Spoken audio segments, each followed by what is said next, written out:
안녕하세요. 책 읽어주는 편안한 엄마입니다. 19세기 러시아 문학을 대표하는 소설가, 비평가이자 사상가인 퓨도르 도스토옙스키의 단편 중에서 크리스마스 트리와 결혼식을 읽어드리고자 합니다. 오늘의 낭독이 여러분 모두에게 좋은 시간이 될 수 있기를 기대합니다. 지은이 퓨도르 도스토옙스키 크리스마스 트리와 결혼식. 이름 모를 사람의 수기 중에서. 얼마 전에 나는 한 결혼식을 보았다. 하지만 그만두자. 그보다는 크리스마스 트리에 대해 이야기하는 게 낫겠다. 결혼식은 훌륭했고 내 마음에도 들었지만 다른 사건에 대한 이야기가 낫겠다는 생각이 든다. 결혼식을 지켜보다가 무엇 때문에 그 트리에 대한 생각이 떠올랐는지는 모르겠다. 그 일은 이런 것이었다. 정확히 5년 전 섣달 금음날 저녁에 나는 어느 어린이 무도회에 초대를 받아서 갔다. 초대한 사람은 한 유명한 사업가였는데 그는 발이 넓고 아는 사람도 많으며 권모술수에 능한 사람이었다. 따라서 그 어린이 무도회는 아이 부모들이 함께 모여 몇 가지 흥미로운 화제를 놓고 특별한 의도 없이 우연스럽고도 자연스러운 방식으로 얘기를 나눌 수 있는 구실이라고 생각해 볼 수 있었다. 나는 중심 인물이 아니었고 얘기를 나눌 화제도 전혀 없었기에 저녁 시간을 거의 혼자서만 보내고 있었다. 거기엔 나와 비슷하게 그 모임에 친척이나 가까운 사람은 아무도 없지만 우연히 가정의 행복에 끼어들게 된 것처럼 보이는 신사가 한 명 있었다. 그는 누구보다도 먼저 내 눈에 띄었다. 그는 키가 크고 야위였으며 아주 진지한 표정에 대단히 격식을 갖춘 옷차림을 하고 있었다. 하지만 그는 즐거워하거나 행복한 가정 분위기를 느낄 마음 상태는 아닌 것처럼 보였다. 어딘가 구석진 곳으로 물러날 때마다 얼굴에서 바로 미소가 사라지고 수많은 검은 눈썹을 찡그리는 것이 보였기 때문이다. 그 무도회에서 그가 아는 사람이라곤 주인 외에는 아무도 없었다. 그는 끔찍이도 지루함을 느꼈지만 아주 흥에 겪고도 행복한 사람의 역할을 끝까지 굳건하게 견지해 나가는 것 같았다. 나중에 나는 이 신사가 수도에서 해결해야 할 중요하고도 골치 아픈 일 때문에 지방에서 올라왔으며 이 집 주인에게 소개장을 가져왔지만 우리의 주인께서는 그를 후원하는 일에 전혀 성의를 보이지 않았고 다만 예의상 그를 자신의 어린이 무도회에 초대했다는 것을 알게 되었다. 사람들은 그와 카드놀이도 하지 않았고 담배를 권하지도 않았다. 대화를 나누려는 사람 역시 아무도 없었다. 깃털을 보면 어떤 새인지를 알 수 있다고 했던가? 사람들 역시 그의 처지를 멀리서도 벌써 눈치챈 것 같았다. 상황이 그랬기에 나의 신사께서는 양손을 마땅히 둘 데가 없다는 듯 저녁 내내 구레나룻만 쓰다듬고 있을 수밖에 없었다. 그의 구레나룻은 정말 대단히 훌륭한 것이었다. 하지만 그가 너무 열심히 쓰다듬고 있었으므로 그를 보고 있노라면 세상에는 구레나룻이 먼저 생겨났고 그것을 쓰다듬기 위해 나중에 신사를 그것에 붙여놓은 게 틀림없다고 생각될 지경이었다. 통통한 아들 5을 가진 주인의 행복한 모임에 이런 방식으로 참여하게 된 이 인물 외에도 내게는 다른 신사 한 명이 마음에 들었다. 그러나 이 사람은 이미 상당히 다른 특징을 가진 사람이었다. 그는 유력 인사였으며 이름은 율리안 마스타코비치라고 했다. 첫눈에 보아도 그가 귀한 손님이며 주인과 그의 관계는 구레나룻을 쓰다듬던 신사와 주인의 관계와 마찬가지라는 것을 알 수 있었다. 주인과 안주인은 그에게 끊임없이 친절한 말을 하며 이것저것 보살펴 주었고 마실 것을 대접하고 아부를 하였다. 소개를 위해 손님들을 그에게 데려오는 일은 있었지만 그를 손님들에게 데려가는 일은 없었다. 율리안 마스타코비치가 파티에 대해 언급하며 이토록 기분 좋은 시간을 보낸 적은 거의 없다고 말했을 때 나는 주인의 눈에 눈물이 반짝이는 것을 보았다. 나는 그런 인물과 같이 있다는 것이 왠지 섬뜩해졌기에 주인집 아이들의 모습을 찬탄하며 감상한 후 텅 비어있는 응접실로 나가 방 전체의 거의 반을 차지하고 있는 꽃으로 장식된 안주인의 정자에 눌러앉았다. 아이들은 모두 믿기 어려울 만큼 사랑스러웠는데 여자 가정교사들과 엄마들이 아무리 설득하려 해도 절대로 어른들처럼 있으려 하지를 않았다. 그들은 순식간에 크리스마스 트리를 잡아뜯어서 마지막 사탕까지 먹어버렸고 누구에게 어떤 장난감이 돌아갈 것인지 알기도 전에 벌써 장난감들의 절반을 망가뜨렸다. 특히나 매력적이었던 아이는 자신의 나무 장난감 총으로 계속 나를 쏘려 했던 검은 눈의 곱슬머리 소년이었다. 그러나 누구보다도 나의 주의를 끈 것은 마치 작은 큐피드처럼 매혹적인 그의 11살쯤 된 누이였다. 조용한 성격의 그 아이는 생각에 잠긴 듯한 커다란 눈을 가진 창백한 얼굴의 소녀였다. 아이들이 무슨 일인가로 그 아이를 기분 나쁘게 해서 그 아이는 내가 앉아있던 바로 그 응접실로 와서 자기 인형을 가지고 한쪽 구석에 자리를 잡았다. 손님들은 그 아이의 아버지인 한 부유한 상인을 존경스러운 표정으로 가리키곤 했는데 그들 중 어떤 사람은 그 아이를 위해서는 이미 30만 루블의 지참금이 마련되어 있다고 귓속말을 하기도 했다. 그러한 상황에 대해 호기심을 가지고 있는 사람들을 돌아보다가 나의 눈길은 율리안 마스타코비치에게 머물렀다. 그는 뒷짐을 진 채 고개를 옆으로 약간 숙이고 이 사람들의 잡담에 왠지 아주 주의 깊게 귀를 기울이고 있었다. 잠시 후 나는 아이들의 선물을 나누어주는 주인 부부의 현명함에 놀라지 않을 수 없었다. 이미 30만 루블의 지참금을 가지고 있는 그 소녀는 가장 값비싼 인형을 받았다. 그 다음으로는 이 모든 행복한 아이들의 부모의 위계가 낮아질수록 선물의 가치도 떨어지는 것들이 따라왔다. 마침내 마지막 아이인 작고 야위었으며 붉은 머리에 주근깨 투성이인 10살쯤 되는 소녀는 자연의 위대함과 감동의 눈물 등등에 관한 조그만 이야기책 한 권을 받았을 뿐인데 그것은 책 속에 아무 그림도 없고 표지 역시 조그만 장식조차 되어 있지 않은 그런 책이었다. 그 아이는 주인집 아이들이 가정교사인 한 가난한 과부의 아들로서 심하게 주눅들어 있었고 겁을 먹은 듯한 표정이었으며 초라한 무명 겉옷을 입고 있었다. 책을 받은 후에도 그 아이는 오랫동안 다른 장난감 주위를 서성거렸다. 그 아이는 다른 아이들과 무척 놀고 싶었지만 쉽게 용기를 내지 못했다. 그 아이는 이미 자신의 처지를 느끼고 이해하는 것처럼 보였다. 나는 아이들을 관찰하는 것을 참 좋아한다. 그들의 삶 속에서 나타나는 최초의 자립적인 자기 표현은 무척 흥미로운 대상이다.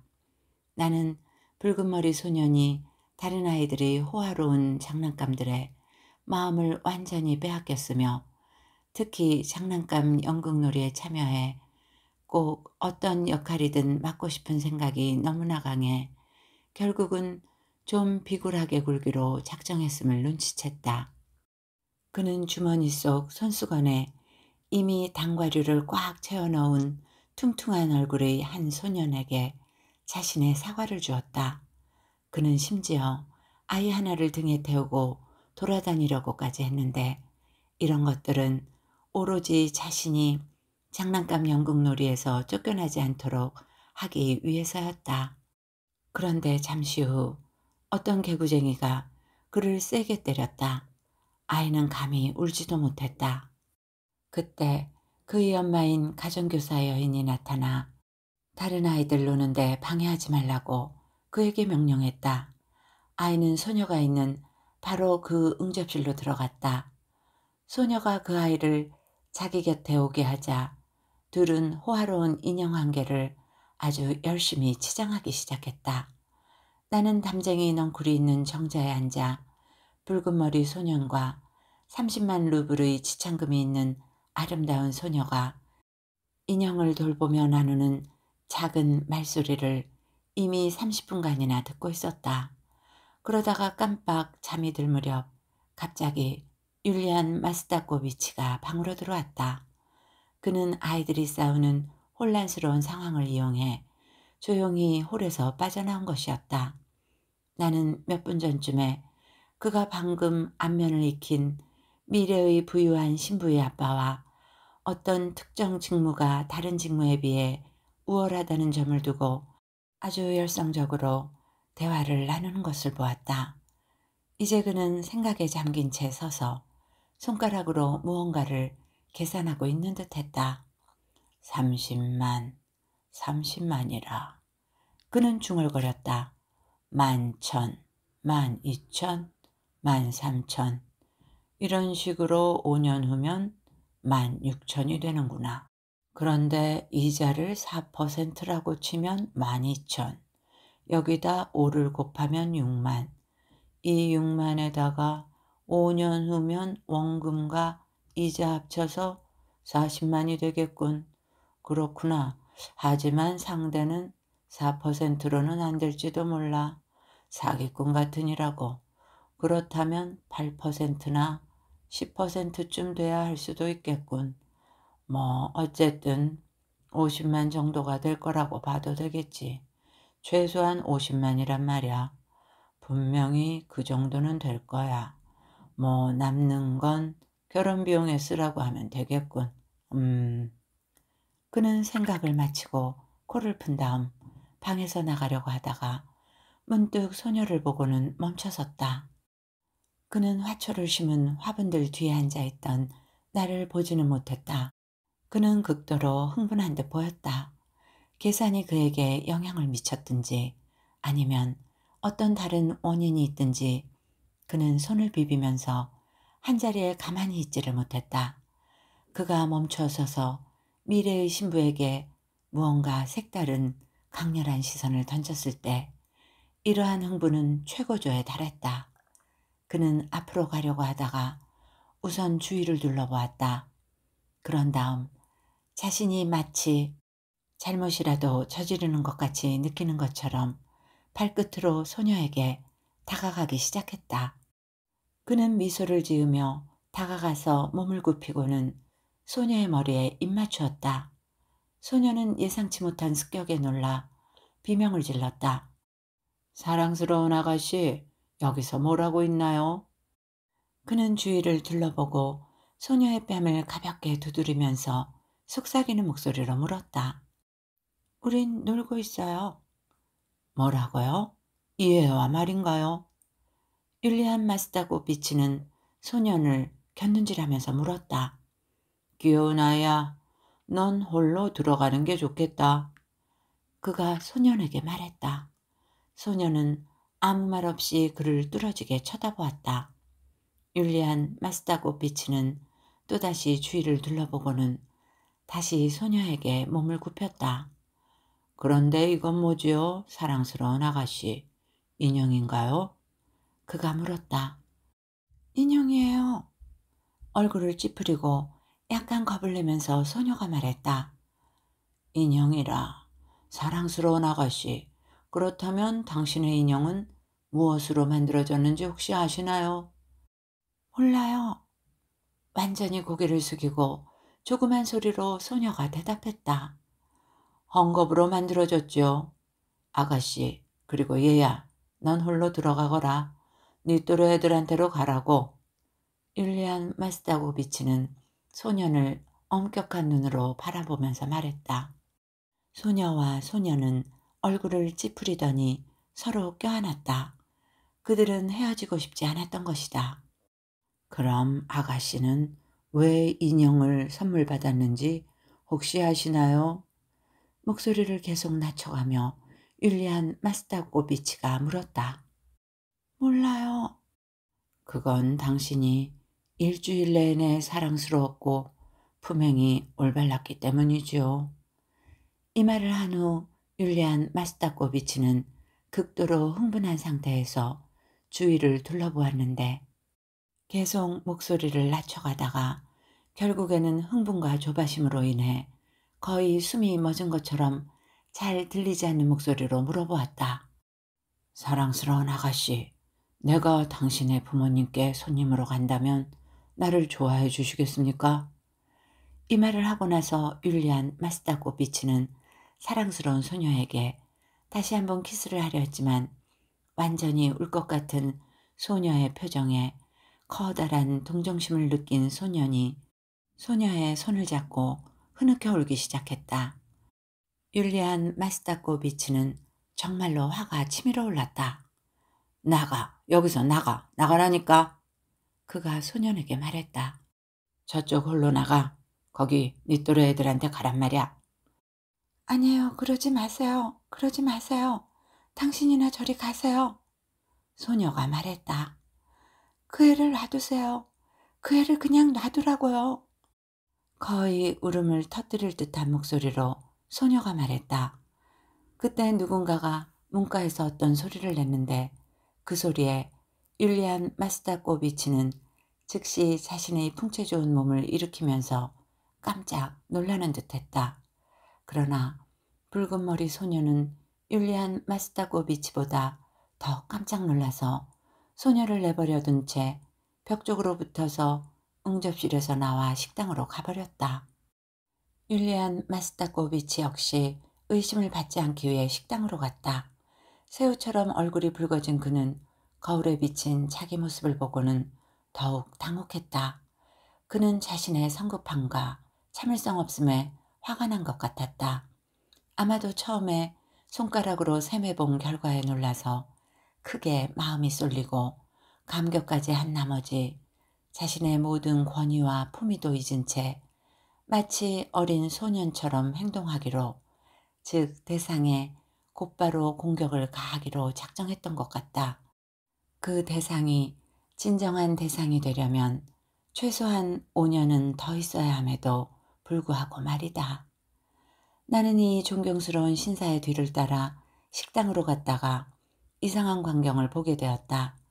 분노와 증오로 얼굴이 온통 벌개진 율리안 마스타고비치가 그로부터 점점 더 멀리 뒷걸음질 치면서도 공포심으로 인해 어디로 도망쳐야 할지 모르는 붉은 머리 소년을 위협하고 있었던 것이다. 나가! 여기서 뭐 하는 거냐? 나가! 이 몹쓸 녀석아! 나가라니까! 너 여기서 과일을 훔치고 있었지? 그렇지, 훔치고 있었잖아. 나가! 이 몹쓸 녀석아! 나가! 이 코 흘리개야! 나가! 네 또래들한테나 가라고! 소스라치게 놀란 소녀는 필사적인 수단으로서 탁자 아래로 기어들어가는 방법을 택했다. 그러자 극도로 흥분한 그의 학대자는 이제 완전히 기가 죽은 소년을 탁자 밑으로부터 끌어내기 위해 목면포로 만든 자신의 긴 손수건을 꺼내서 그것으로 소년을 때리기 시작했다. 참고로 율리안 마스타코비치는 다소 뚱뚱하다는 것을 말해둘 필요가 있겠다. 그는 평소에 잘 먹는 듯 뺨이 불그스레하고 살집이 좋으며 불룩 나온 배에 기름진 허벅지를 가진, 한마디로 말해 호두처럼 튼튼하고 둥글둥글한 사람이었다. 그는 땀에 젖어서 숨을 헐떡거리고 있었으며 얼굴은 엄청나게 상기되어 있었다. 마침내 그는 거의 격분을 하고야 말았던 것인데 그만큼 그의 내부에 분노와 질투의 감정이 컸던 것이다. 나는 아주 큰 소리로 웃음을 터뜨렸다. 율리안 마스타코비치는 내 쪽을 돌아다 보았는데 자신의 모든 사회적 지위에도 불구하고 몹시 당혹했다는 점이 느껴졌다. 이때 반대편 문에서 이 집 주인이 들어왔다. 소녀는 탁자 밑에서 기어나와 자신의 무릎과 팔꿈치를 문질렀다. 율리안 마스타코비치는 한쪽 끝을 쥐고 있던 손수건을 얼른 코에 가져다 댔다.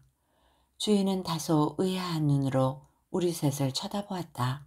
하지만 그는 인생을 알고 또 그것을 진지하게 바라보는 사람이었으므로 손님과 단둘이 마주하게 된 순간을 곧바로 이용했다. 바로 이 아이입니다.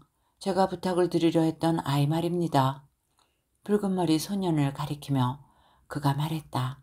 뭐라고요? 아직 완전히 정신을 차리지 못한 율리안 마스타고비치가 물었다. 제 아이들 가정교사의 아들입니다. 주인은 간청하는 목소리로 계속 말했다. 불쌍한 여자지요. 과부입니다.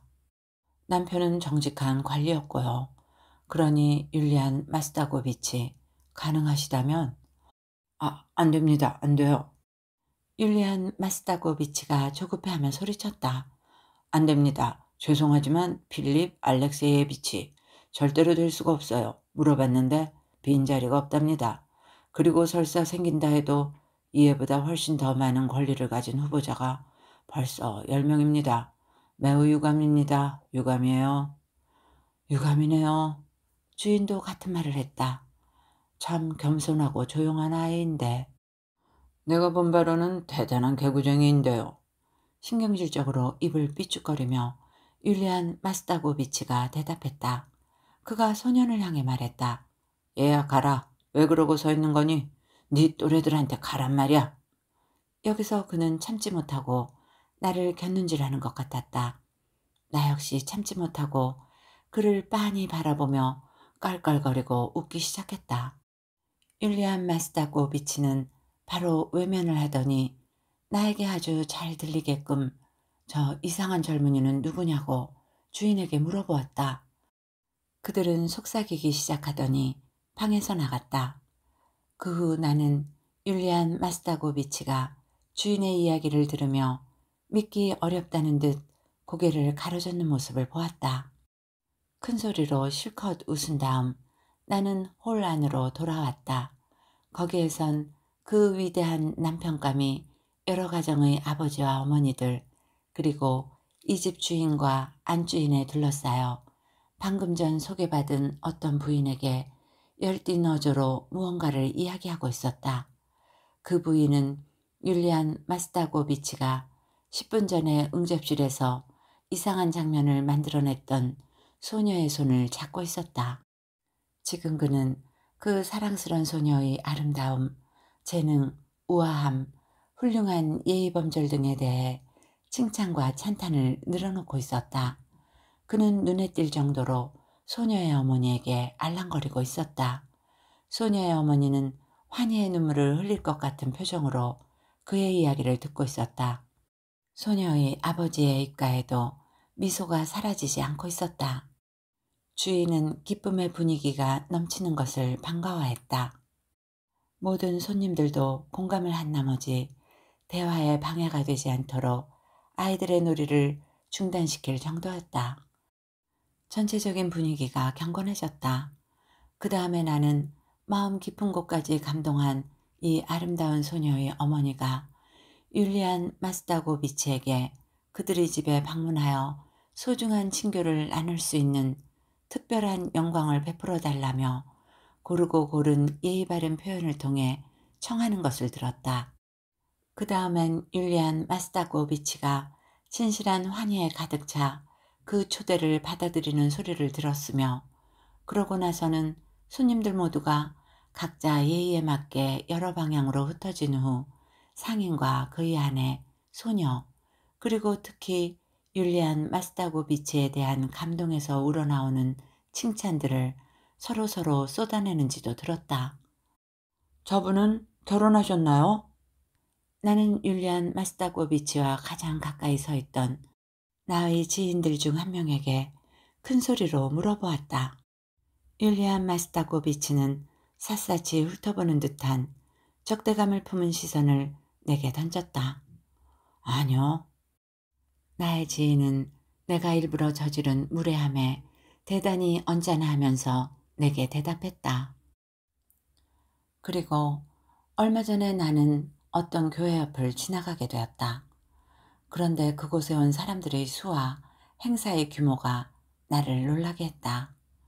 주위에선 결혼식에 대해 얘기하고 있었다. 날씨는 찌푸려 있었으며 보슬비가 내리기 시작하고 있었다. 나는 사람들 사이를 간신히 뚫고 교회 안으로 들어가서 신랑을 보았다. 그는 키가 작았고 불룩하게 나온 배에다 잘 먹어 피둥피둥 살까지 찐 사람이었는데 아주 화려한 복장을 하고 있었다. 그는 바삐 돌아다니면서 이것저것 챙기고 지시를 내리고 있었다. 사람들을 해치고 더 들어갔더니 이제 막 인생의 첫 봄을 맞은 것 같은 놀라운 미인이 보였다. 그러나 그 미인은 안색이 창백했고 표정은 슬퍼 보였다. 시선은 초점 없이 멍하기만 했다. 내게는 그녀의 눈이 얼마 전에 흘린 눈물로 붉어진 것처럼 보이기까지 했다. 그녀 얼굴의 모든 특징들에 존재하는 고전적인 엄격함은 그녀의 미모에 일종의 자부심과 장엄함을 부여해주고 있었다.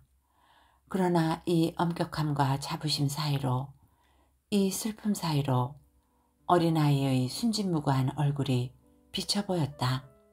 그녀에게서는 아직 다 열매 맺지 못한 지극히 순진하고 어린 무엇인가가 엿보였는데 그 무엇인가는 아무 말 없이 오직 자비만을 구하는 것처럼 보였다.